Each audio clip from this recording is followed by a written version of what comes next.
Okay, so let's move on to the Icon Sting, because this is one that everybody's been waiting for a very long time.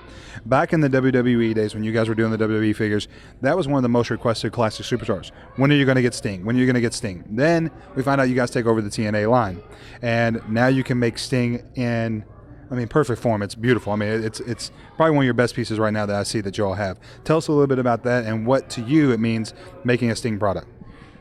Well, to me, I've mentioned Sting a couple times during this interview already. I caught myself alluding to it. That's fine. But it's obviously my favorite. And it's my favorite because, when I was watching wrestling, was a while back. And so Sting is one of the guys that I remember growing up. And it's just great to see him now with an action figure.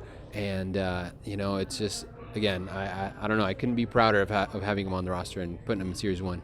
Now, articulation on the figures are going to be pretty much the same as your deluxe that you had for WWE line, or are you going to try and make more articulation similar to UFC style and give them a little bit more to where they can actually have more moves to do, or are you all going to kind of leave the same as it is right now? Well, we're definitely using bodies similar to WWE Deluxe Aggression. They're not the same, but they're going to be about the same articulation points. So from that standpoint, we are going to have the shoulder articulation, not the UFC articulation, which goes into the chest, right. But it'll be very similar to Deluxe Aggression. Okay. All right, let's move on down to Booker T. You got the suitcase. Not necessarily something he's going to come with, but the Booker T looks good. Now, we're going to do Cross the Line because this is the Impact Series. We're going to go into the Cross the Line 2-packs. Tell us a little bit about the packaging on these along with the figures in the 2-packs and why you're putting them together because, of course, this is the Main Event Mafia here, so I'm sure you're putting those together. But the Scott Steiner and the Booker T look great. Tell us a little bit more about those. So across the line are the 2-packs, and of course we're going to do the tag teams, famous tag teams out there, and also famous wrestling matches. So that'll be really interesting for us to do. And 2-packs are a great way for us to do figures in a different way. And it's a meaningful 2-pack, and it's something out there that's impactful. So Scott Steiner and Booker T. Now you said you're going to do memorable matches. Mm-hmm. What do you mean by that? Can you elaborate on that? Is it going to be like pay-per-view style matches like No Surrender and the tag teams that were in those? Is that what you're going to do? Yeah, so we're going to do all kinds of stuff. Yeah, you're hitting all the points, and we talked offline about how you're always pretty much on spot with all your analysis. So yeah, definitely some of that stuff. I'm a collector. What can I say? Yeah, exactly. Okay, let's move on over here. We don't have the Cactus and Samoa, but the Samoa is pretty much almost similar to the one that's up here that we can see because you don't have the extra product here. But you have Storm and Rude, which is a great piece. Beer Money, great piece. Tell us a little bit about them, and the articulation of them is pretty much the same as the rest. But tell us a little bit about what it was like to do the tag teams. Were they into it? Because these guys have never had really figures that were together in packaging like this. And tell them what was their reaction to it? Honestly, I wasn't there, I wasn't at the scanning, but I can tell you that in general, everybody's really excited about the program, and we've talked to a lot of athletes, past and present and current TNA, and they're all really excited about the program. And again, like I'm saying, some of these guys have never had a figure. Some of them haven't had figures in years, and it's really exciting for them. And I say this about UFC as well. It's just great. You kind of know that you've made it, when somebody wants to make an action figure of you. True. I can guarantee you that nobody wants a figure of me. So that means I don't know. You're becoming the face for Jakks now. Come on. So I can imagine that's a monumental point in your life. Like, oh man, I'm gonna have a mini me. It's people are gonna want it. People want to play with it. That's just got to be great. I think I would take figure 2 of you. You can have the first one. I'll take the second. Yeah. All right. Okay. Okay. we got to talk to Jeremy about that, right? All right. We'll talk to him. I'll try to get myself in that scanner one of these days. All right, tell us about the packaging because the Deluxe Impact, the series that you guys are having, it has 27 points of articulation. Tell us what went into the packaging because it's a little bit different style because you have the 6-sided ring. So I think you guys tried to bring the 6-sided ring into the packaging to brand it even more. Is that correct? Absolutely. So, I just want to say that what you see here is strictly for Toy Fair. It's comp packaging, so it's going to change a little bit. I happen to be a little bit OCD, so I see some things that need to be corrected and that I want to make better.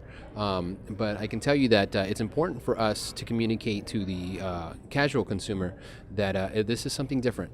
And I think the most obvious difference, and you and I were talking a little bit about this offline, is the 6-sided ring. Right. So, from a TNA perspective, it's great.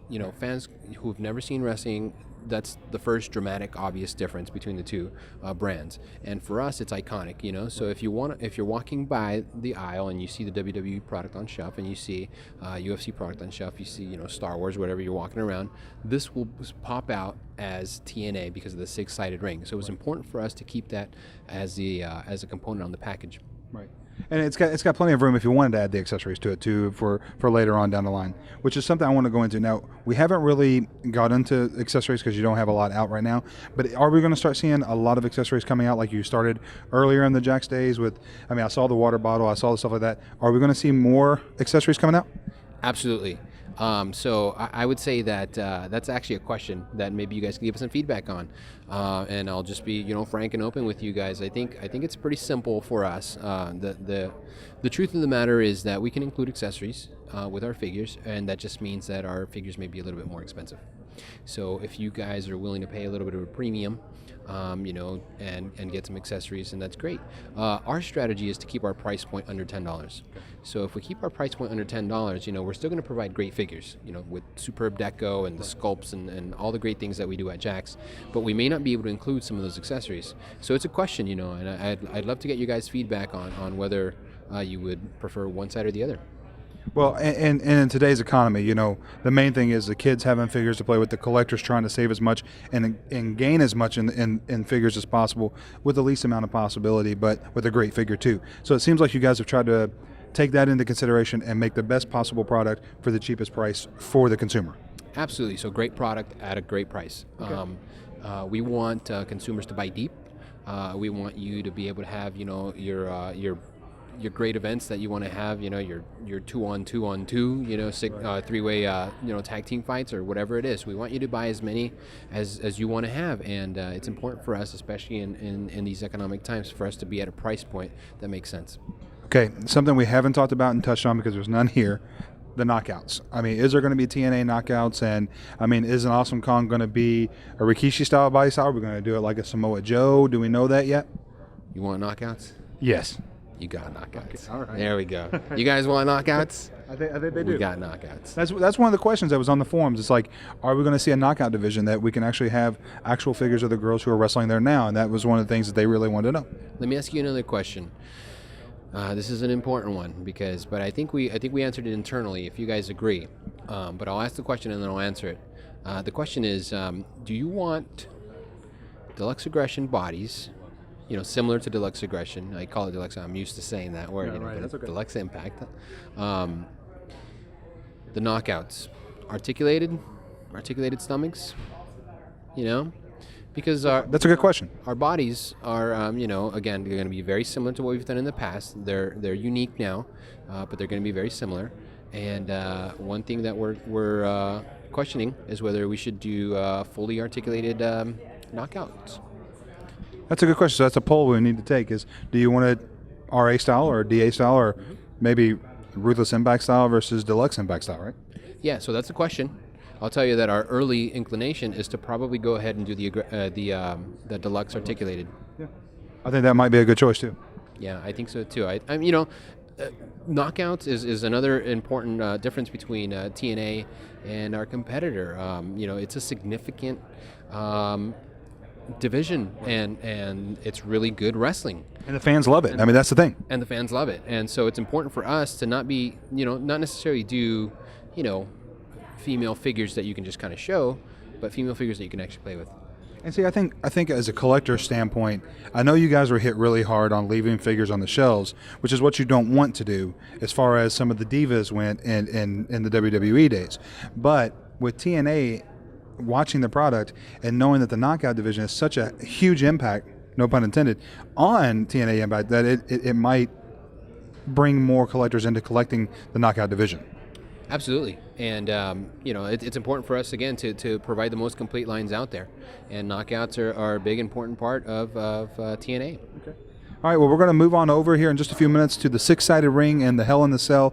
So we're going to go ahead and try with Enrique to put up some type of poll to get your feedback, guys, on if you want to see the Deluxe Impact edition of Knockouts versus like a Ruthless Impact. So we'll get that up on there. We'll be back with you in just a few moments.